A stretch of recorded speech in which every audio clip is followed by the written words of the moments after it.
Holy cow. Ty Gibbs out of the race. I guess it's called the Clash for the reason. Bubba Wallace led 39 laps of this race, but finishes 22nd. Harrison Burton, but for that big slide, he would be advancing. We're fired up and ready to kick the season off in style with the Clash at the Coliseum. Unique challenges, fierce competition, and chaos await these teams and drivers as they head to LA to start the 2024 season. Plus, the Mexico Series joins the racing action. We've got a couple of drivers to keep your eye on. And how about winning some cold, hard cash? We'll tell you who to bet on and who to stay away from. The all-new Around the Track is next. Welcome to Around the Track. I'm Kim Coon alongside Ryan Flores, changer for the number 12 Ford Mustang for Ryan Blaney, the reigning champs, but it's 2024, a brand new season. We are ready to get fired off and defend this championship, but I'm also excited to be here with you and take you guys around the track each and every weekend. That's right. Each and every week, we're going to help you get ready for the race weekend. We've got driver profiles, challenges for both the teams, the drivers, and the crews. We'll help you make the best bets for the weekend, set your fantasy lineup. Our goal each and every week is to get you ready for the race, whether you're going to the track or you're watching from home. So let's dive right in. There's a lot of action going on in LA this weekend, and it all starts on Saturday with the NASCAR Mexico Series taking to the track for qualifying at 4 p.m. Eastern on FS1. Then at 4 p.m. on Sunday, you can see the NASCAR Mexico Series feature event, followed by the Cup Series Clash at the Coliseum at 8 p.m. Eastern Time. And the really cool thing is this is the first time the Mexico Series is racing at the Coliseum, and for them, this is going to be a huge opportunity for more eyes on that series. Yeah, and they're also going to get to see how they stack up against an active Cup driver. Also, for the racetrack at the Clash at the Coliseum, this is the most competitive laps it's ever seen in a weekend, so we'll get to see how that progresses. Well, coming up, we've got two drivers you should keep your eye on who will be racing in the NASCAR Mexico Series. One of those drivers, kind of like Ryan mentioned, will be also racing in the NASCAR Cup Series. One final time through three, off four, checkered flag is out, and Joey Logano has done it. Burn it down, Logano. Truex comes off turn 4 with a checkered flag. Go ahead and start off the year now. Let's go. Big win right there. LA Coliseum. So Joey Logano and Martin Truex Jr. winning the first two Clash at the Coliseum races, and the rest of the field, they're eager because yes, it's an exhibition race, but you want to get your season off to the right start. Yeah, one thing these two drivers have in common, they are both championship drivers with championship teams. Now, when we look at Logano and Paul Wolfe, they win every inaugural event, and it was no different in 2022. We went to the Clash at the Coliseum for the first time. And then Truex and James Small, they are a threat every week. But with 2 years of notes now, I'm excited to see who steps up to the plate. Do you think the 12 team's going to step up? Ooh, I think so. We're coming off a lot of momentum, so we'll see. Okay, well, there are some schedule changes that the teams are going to have to deal with that they didn't see the past 2 years. The heat races, they'll now be on Saturday instead of Sunday. So is that a good thing? Is that an extra challenge? How does that stack out for the teams? Yeah, it's a big deal because these guys are going to be able to digest their cars in race conditions, right? They're going to get a whole night to think about what they did. But one thing that didn't change, I don't have to go. Oh. No pit road, no pit stops. So you get to watch from home. Yep, so I'll be cheering the 12 boys on. I love that. Well, if you're ready for some NASCAR action, you can't wait for the Clash at the Coliseum. We've got something for you. It's NASCAR Full Speed out on Netflix now. It's going to give you an in-depth, behind-the-scenes look at the NASCAR Cup Series. Playoff berths are on the line. When I feel like a wreck is about to happen, I get out of the hornet's nest. Fail. Then he's had enough. Very proud of his Spidey sense.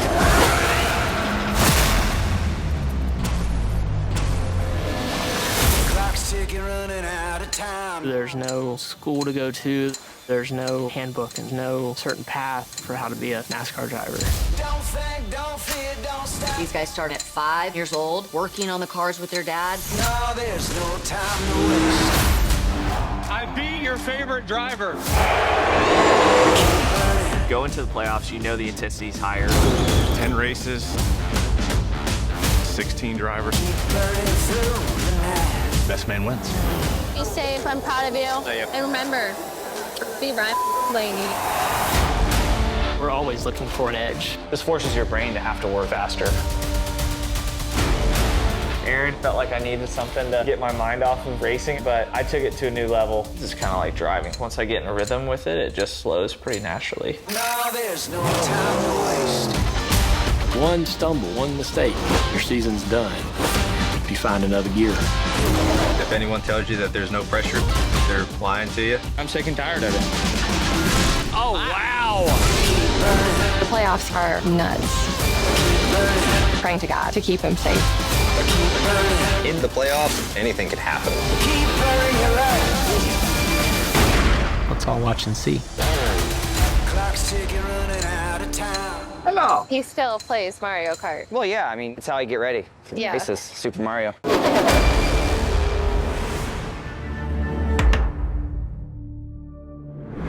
That's a look at NASCAR Full Speed. We hope it gets you revved up for the 2024 season. And with the new season, it's time to place your bets. So right now I'm joined by Erica Davis. She is a sports betting analyst and a longtime NASCAR fan. She'll be joining us each and every week for Easy Money with E, where she's going to set you up for success when it comes to betting on NASCAR. So we're headed to the Clash. Heading to the Clash. And what are the good bets? Well, before I give the good bets, my best bets rather, I do want to shout out the social team who has a great note on their whiteboard that says about the Clash, no points, just vibes. That's right. It's an exhibition race. Right, it's an exhibition race. So I have two best bets, and my first one is, it might surprise you, Martin Truex Jr. as the outright winner. Now, let me preface all of this by saying, outright winners for NASCAR is not my favorite market. As a matter of fact, it's my least favorite market. Okay. But because sportsbooks oftentimes don't give us, enough prop bets before a race, then we just kind of have to deal with what we're working with. Okay. So right now, I'm going to go with Martin Truex Jr. at plus 900 to be the outright winner of the Clash. So a $10 bet on Martin Truex at plus 900 would win you a total of $100 if he ends up getting in victory lane. Martin is the reigning Clash champ. Yeah. He's also the reigning regular season champ. He also had the best practice time last season. He's a little long in the tooth, but I think that experience makes you wiser and might make him a better competitor at this race. I like hearing your opinion. I have some thoughts of my own on Martin Truex Jr. at the Clash, but I'm going to save them for when Ryan and I break down NASCAR Fantasy Live. I got another best bet for you.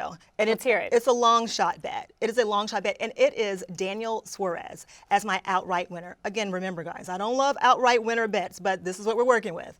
Daniel Suarez is a perfect example of why you have to shop around at different books. At some books, they got Suarez at plus 8,000. At other books, they have him at plus 10,000. That seems like a big difference. It's a huge discrepancy. So if you can get in on Daniel Suarez at plus 10,000, take that bet. A $10 bet on Daniel Suarez at plus 10,000 would win you a total of $1,010, including your initial wager. $10, that's like nothing. That's your Starbucks money. Yeah. That's your pizza money. Yeah. I really, really believe in him because he's going to get that extra time on the track this weekend, running the Mexico race, running the Mexico series, and also new chief, new crew chief, new year, new energy, new him. I think that's going to be the energy that Trackhouse needs to get him some more wins under his belt in 2024. Now, is he considered a long shot because of the odds? So he's considered a long shot because the plus 10,000 odds are considerably longer than, let's say, a Martin Truex Jr., who is at plus 850 at some books. So bigger the number, the longer the odds, the least likely that thing will happen, but he's still my long shot pick for the Clash. Well, thanks, Erica. We want to remind you to bet responsibly when you do bet. And again, she'll be joining us each and every week. And next week, she's given us a full look at the 2024 season. Take your pick. My gut feeling tells me I've already put him in the garage. if they can execute, they can pull off a win. That's who I'm going to pick. If you're looking to have some fun without the betting, each and every week you can play NASCAR Fantasy Live, and Ryan and I are hoping that we can give you a little insight that might help your teams find some success. Yeah, each week we're going to give you our must-haves, bad bets, wild card, and our garage pick to try to help you with your fantasy lineup. So let's start with must-haves. Ooh, my must-have here has got to be Austin Dillon. With an average finish of 2.5, this has got to be his best racetrack, and you got to use your guys at their best track. So definitely plug in Austin Dillon. I'm going to stick in the RCR camp. I might be using up a use with this guy, but he's so good at the Clash of the Coliseum. That's Kyle Busch. He and Austin Dillon are the only two drivers to have top 3 finishes in both of the races there. But I think Kyle Busch sets himself apart a little bit because he's led 64 laps there, the most of any driver. Yeah, those are great numbers. And another guy that's led laps there that doesn't have great numbers, that's my bad bet. Ooh. That's Bubba Wallace. Love Bubba, but the stat of finishing the last car on the lead lap in both of his Clash of the Coliseum starts makes me stay away from him. Not so good. Well, I'm staying away from my bad bet of Michael McDowell. 16th and 24th place finishes in each of the 2 races at the Clash of the Coliseum. Just not doing it for me. Yeah, save McDowell for the road courses. Yeah, exactly. But when I think about short tracks, I think about one guy, and that's my wild card. That's Ryan Preece. Martinsville, He won the fall race in Martinsville in his modified. He ran really well at the Clash last year in the Cup car. I texted him last night. He said he's a short track gangster. That's why he's going to win this race. So have an eye on Ryan Preece this weekend. Okay, I'll keep my eye on Ryan Preece. But for me, the wild card is a guy who could or couldn't perform. And so that's Martin Truex Jr. Yes, he won last year at the LA Coliseum, but the year before he finished 15th. So is it feast or famine for him this weekend? And I think last year he actually surprised himself and a lot of people winning it. So it's what Martin Truex Jr. is going to show up this weekend. Yeah, they're definitely looking to fire off better than they finished 2023. My garage pick, this is the only race where about half the field could miss the race. Yeah. And if one of your guys doesn't make it, you want to have a solid garage pick. That's why I'm keeping Kyle Busch in the garage. I don't want to use him, but in case I need him, he's there for the taking. Okay, my garage pick is a guy that is solid. He typically performs at any kind of track regardless of size or shape. That's William Byron. And he's the only driver to have run all 300 laps at the Coliseum in the last few years. And then you look at his finishes, top 10 in both. So I think he's a solid garage pick if you need to slide somebody in there. But this week's a little bit different because NASCAR Fantasy Live doesn't kick off until Daytona. I know you guys are upset. We're upset too. But it never hurts to get a little practice in. You can go to fantasygames.nascar.com/live to play or to create a team. As we mentioned earlier, this week has a unique set of challenges because not every Cup Series driver will get to race in the main event. So, Ryan, what's the first step in getting yourself into the main? Kim, we're talking about practice. And with 3 groups and 3 rounds of practice, with the final round being qualifying is going to be so important. Unlike other years where it's been 1 lap, best lap qualifying, you're going to have time to work on your car and get a good lap down. That's going to set you up for the ever-important heat races. And as we talk about the heat races, the 5 top finishing drivers in each heat move on to the main. There are 23 spots, though, so the next 2 spots go to the LCQ. You're a racer yourself. How do you feel about the LCQ? There's nothing more nerve-wracking than lining up for a last-chance qualifier, especially when they're only taking 2 cars. So you can see a lot of beating and banging. You're going to see who really wants to be in this field. And then there's 1 more spot, and lucky for your driver, Ryan Blaney, if he doesn't make it in the heats or the LCQ, he's guaranteed a spot because he's the reigning Cup Series champ. But if he makes it in, it goes to the next highest finisher. So any driver who does not move on via heat or LCQ, and they're the highest finishing in points in the 2023 season, finds that last important spot in the main. Yeah, it's great. Reward the 2023 season, and I'm excited to get out to LA and see who makes this field and who doesn't. Yeah, so as you can see, the format presents some challenges, but the track itself has its own set of challenges. Let's take a deeper dive. The NASCAR Cup Series kicks off its 76th season at the Los Angeles Memorial Coliseum for the Busch Light Clash. This event is like no other on the schedule. For starters, the race itself is on a purpose-built track inside of a stadium. This quarter-mile paved oval is also the shortest track on the schedule, meaning there's absolutely nowhere to hide once the green flag drops. The corners are very flat with only 2.5 degrees of banking. Efficient braking, finding grip in the tires to rotate the car, and launching back off the corners onto the straightaways will be key factors in speed, much like any other short track. The bottom is the preferred lane, and we'll likely see a lot of hard-fought battles trying to get to the bottom when drivers are caught on the outside. The atmosphere and spectacle of racing inside a Coliseum is something that drivers and fans have come to enjoy. The setting of a racetrack inside of a stadium or Coliseum type arena is really unlike any other. It really, the second you walk in, blows you away to see all the fans, all the stands and accommodations, and a racetrack right there. So not only is this the shortest track on the NASCAR Cup Series circuit, it's the only track without a pit road, so it's time for the money stop of the week. We got to talk about damaged cars. What happens if a car gets damaged at the Coliseum? Let's be honest. If you want something done fast, it's the pit crew that's going to help you out. But if you need something done right, it's the road crew. And thankfully for these drivers, they are going to be there this weekend. You're going to see a lot of bent toe links, maybe some steering arms that are bent, and some body work. You're just going to pull the body work out of the way. But these guys have gotten so fast at fixing these toe links. Watch for them to get their driver right back out on the track. And this actually happened last year. Ryan Blaney got damaged and needed his car fixed. Yeah, well, he didn't think he was going to get it fixed. He went out on the backstretch and threw his Hans device, and I think they had to go borrow one from one of his teammates. So these guys are the best in the world at what they do, the best mechanics in the world, and we'll be able to see some cars that we think are done get back out on the track for sure. Well, Flores has the weekend off. He gets to enjoy all the action from his couch, but there's one guy that's going to be pulling double duty, doing extra work this weekend, racing both the Mexico Series and the Clash at the Coliseum in the NASCAR Cup Series. That's Daniel Suarez. Let's take a quick look at how he got here. I'm Daniel Suarez from Montreal, Mexico. Somos las estrellas del mañana. Hoy. Y vemos un final. Sí, señor. Daniel Suarez se lleva la competencia en un final de fotografía, señoras y señores. I think this is a dream. I can't believe this. I mean, I don't know. I have no words to explain what I'm feeling right now. That's Daniel Suarez. He's 2 for 2 in Florida. The best he finished in the NASCAR Mexico Series was second. He had 10 wins in that series. A year ago, the Rookie of the Year in the Xfinity Series. And now he is a champion. And through turn 12, Daniel Suarez is a NASCAR Cup winner. We have Daniel's amigos over there. Yeah.